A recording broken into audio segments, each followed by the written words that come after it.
Lumatti miti. Akkami godhan. Akkamitti he. Beekadu nu keessa nama hayar godhatan oguu wanni akkana kun dhufe. Akka gaarii ta'anii sirraa tolchaniiti as baasan. So waan kana ta'eef jecha they have a way karaa isaan itti dalagan karaa nuti beeynu kanaa miti. To karaa itti dalagamu ni jira. Sagaleen tuni sirrii miti yennaan wal gurmeessanii dhufan jennaan they will get it.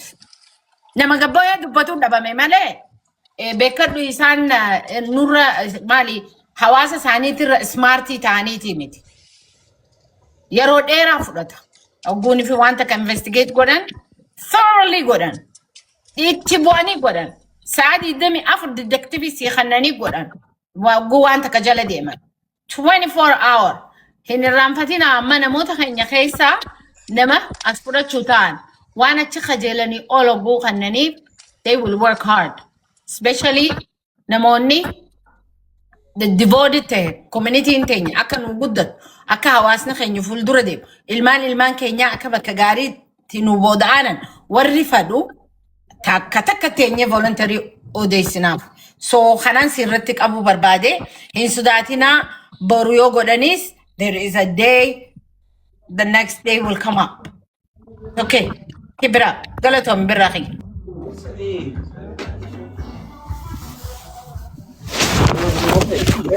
Okay, galatomi. Wani ninja chufre takasani achirratti si dei waan biroo jiran mas.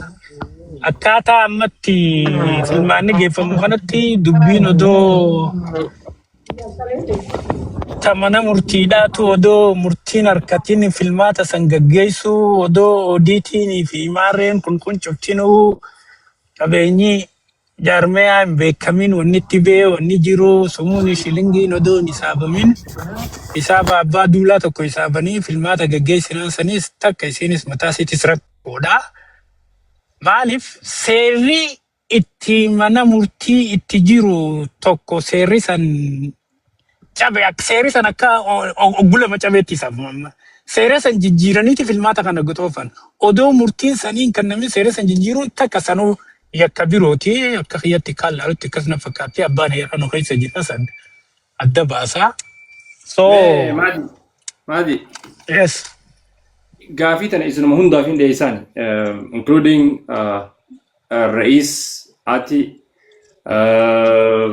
Gammes Jawaaris hundi keessanuu community kanaaf miseensummaas ni kafaltanii walga'iis ni dhayxanii hoggaanii fi adeemsi filannaa kun gaggeeffamuuf deemu walgahii irratti argamtanii gaafii tana maaliif gaafachuu dhabdan electionni yookaan immoo sirna fi seera Kanadaan qabdutti bifa kanaan filannoon hawaasaa gaggeeffamuu qabdi bifa iftoominaa fi itti gaafatamummaa fi fedhii namoota dhuunfaa fi fedhii hawaasaa irratti hundaa'een gaggeeffamuu qabaa jettanii takka gaafii gaafatanii talamaanii faayidaan yoo bakka kana jiraatte wanni beektan yoo ha jiraattu ta'u taate namoonni waggaa 18 fi waggaa 10 hanga 18tti faayidaa keessa jiraa fi tanaaf bakka tana turuu danda'an jettanii amma dubbachaa jirtan kun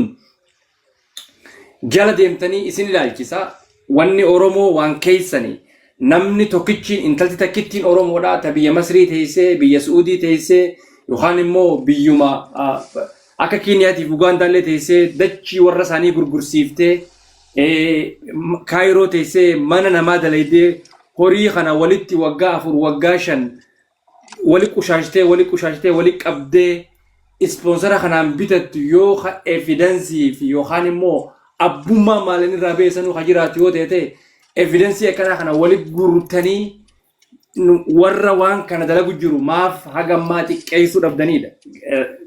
Saniif hattoon saaxilamtee bakka tanarraa seeran adamnitti kannamee akka waan hawaasaa walii harka isiin seenne sirni biyya tanaa ni godha maaf waan kana godhuu dhabdanii dubbachuu qofarra ammaa ooltanidha nama gaafiin fi.